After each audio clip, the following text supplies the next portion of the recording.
नमस्कार प्यारे प्रदेशवासियों। कोरोना वायरस से संबंधित हम काफ़ी अरसे के बाद आप सबके बीच में अपनी बात कहने के लिए आज उपस्थित हैं। पिछले कुछ दिनों में हमने इस बात को देखा है कि पूरे देश भर में बहुत तेज़ी से कोरोना वायरस के मामलों में बढ़ोतरी हुई है। हिमाचल प्रदेश में भी पिछले दिनों में कोरोना वायरस के मामलों में बहुत तेज़ी से बढ़ोतरी हुई है।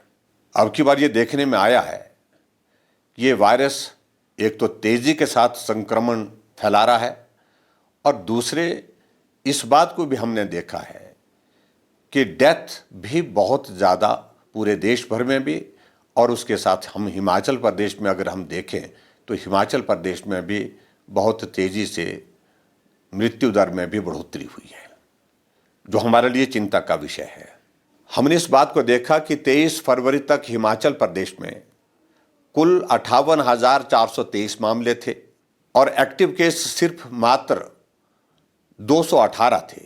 और हिमाचल प्रदेश में उस वक्त तक 23 फरवरी तक जो मृत्यु हुई थी जिन लोगों की, वो आंकड़ा 982 था और 10 अप्रैल को ये आंकड़ा पहुंच करके जहां 58,423 मामले 23 फरवरी को थे, बढ़ करके 69,114 हो गया और एक्टिव केस जहां हमारे 218 थे 23 फरवरी को, वो बढ़ करके 5,223 हो गए और मृत्यु जो 23 फरवरी 2021 को मात्र 982 थी, वो बढ़ करके 1,102 हो गई, जो हमारे लिए बहुत बड़ी चिंता का विषय है।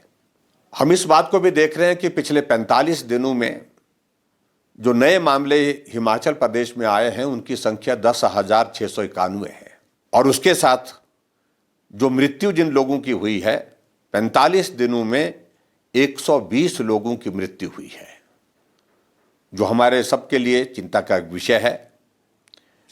और ऐसी परिस्थिति में मुझे लगता है कि बहुत ज़्यादा सावधानी बरतने की आवश्यकता है। पिछले साल हमने इस वायरस का असर छोटी आयु और नौजवानों के बीच में कम देखा था, लेकिन अब की बार हमारे लिए चिंता का विषय और भी ज़्यादा है कि इसमें स्कूल में पढ़ने वाले बच्चे और उसमें कम आयु के हमारे नौजवान साथी, उनके बीच में भी संक्रमण बहुत तेज़ी से फैला है। ऐसी परिस्थिति में हमें अब बहुत बड़ी सावधानी के साथ काम करने की आवश्यकता है। हालांकि पूरे देश भर में कोरोना वायरस के खिलाफ वैक्सीन का अभियान सफलतापूर्वक चल रहा है और हिमाचल प्रदेश में भी हम कोरोना वायरस के खिलाफ इस वैक्सीन के अभियान को बहुत तेज़ी से आगे बढ़ा रहे हैं। लेकिन वैक्सीन उपलब्ध होने के पश्चात भी हमको वही सावधानियां गंभीरता के साथ लागू करने में सहयोग करना चाहिए, चाहे वो स्वयं अपने ऊपर है, चाहे वो साथ में हमारे समाज के ऊपर है। इसमें हम आप सबका सहयोग चाहते हैं। मुझे इस बात की भी प्रसन्नता है कि आप सबका हिमाचल प्रदेश में बहुत बड़ा सहयोग, जब हमारा कोरोना वायरस का वो पहला दौर चला था उसमें बहुत बड़ी मदद मिली है। लेकिन अब की बार का ये दौर और भी ज़्यादा गंभीर दिखता है क्योंकि इसका स्प्रेड, इसका संक्रमण बहुत तेज है। ऐसी सूरत में आपका सक्रिय सहयोग हमको बहुत बड़ी मदद करेगा। मेरा आप सबसे विनम्र निवेदन है कि हम उन्हीं तरह की सावधानियों को हमेशा स्मरण रखें, मास्क पहन करके जाएं और सोशल डिस्टेंसिंग को मेंटेन करें, अनावश्यक रूप से भीड़ वाले इलाके में जाने से परहेज करें। इन सारी बातों को फिर से हम अपने ऊपर भी लागू करें और जहां आपको लगता है कि समाज को भी प्रेरित करने के लिए कुछ कहने की या कुछ करने की आवश्यकता है, उसमें भी आगे बढ़ करके आप काम करें। नवरात्रों का त्यौहार कल से शुरू हो रहा है। मैं नवरात्रि के अवसर पर आप सबको बहुत बहुत बधाई देता हूं, शुभकामनाएं देता हूं।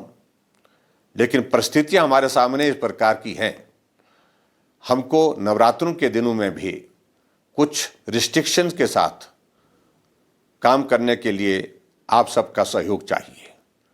और वो विशेष तौर से हमने तय किया है हिमाचल प्रदेश में कि मंदिर हमारे खुले रहेंगे दर्शन करने के लिए, पूजा करने के लिए, लेकिन जो लंगर, भंडारे और इसके अतिरिक्त जो हमारे जागरण होते हैं, उन पर ऐसी परिस्थितियों में रोक लगाना हमारी व्यवस्था है। मुझे पूरा भरोसा है आप उसमें भी सहयोग देंगे। हमने हिमाचल प्रदेश में कुछ चीज़ों को लेकर के निर्णय किया है, उसमें 3-4 चीज़ों को लेकर के विशेष रूप से मैं आपके सामने ज़रूर जिक्र करना चाहूँगा।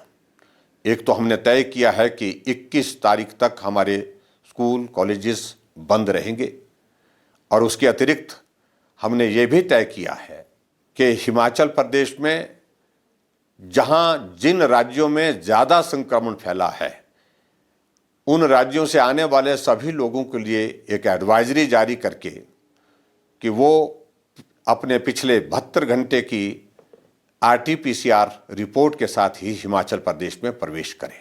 नवरात्रों के साथ में शादियों का भी दौर शुरू हो रहा है। मेरा आप सबसे विनम्र निवेदन है कि शादियों के लिए जो हमने गाइडलाइंस, जो रिस्ट्रिक्शंस जो जारी की हैं, उसके पालन में आप अपना सहयोग करें। इसके साथ मैं विशेष तौर से आप सबसे विनम्र निवेदन करना चाहूँगा, पिछले साल जब कोविड का ये दौर शुरू हुआ था उस वक्त बहुत गंभीरता के साथ सभी लोगों ने सहयोग दिया। आप सबके सहयोग से उस दौर से हम बाहर निकलने में सफल हुए थे। अब की बार हम इस बात को देख रहे हैं कि वो गंभीरता का दौर उस प्रकार का नहीं है जो पिछले साल था। ये वायरस पिछले साल की तुलना में कम खतरनाक नहीं है, उससे ज़्यादा खतरनाक है। ऐसी परिस्थिति में हमको जो गंभीरता पिछले साल बनी हुई थी उससे ज़्यादा गंभीर होकर के काम करने की आवश्यकता है, और इसलिए मेरा आप सबसे विनम्र निवेदन है कि मास्क पहन करके रहिए और सोशल डिस्टेंसिंग मेंटेन करिए। अनावश्यक रूप से भीड़ वाले इलाके में बिल्कुल मत जाइए, और बुज़ुर्ग लोगों को भी इस बात के लिए, जैसे हम पहले भी कई बार कह चुके हैं, कि अनावश्यक रूप से भीड़ वाले इलाके में जाने से परहेज़ करना चाहिए। इस दौर को भी हम निश्चित रूप से हम पार करेंगे। मैं आप सबके उत्तम स्वास्थ्य की कामना करता हूँ। आप स्वस्थ रहें, आपका परिवार स्वस्थ रहे, पूरा प्रदेश स्वस्थ रहे, देश स्वस्थ रहे। इसी निवेदन के साथ आप सबका बहुत बहुत धन्यवाद। नमस्कार।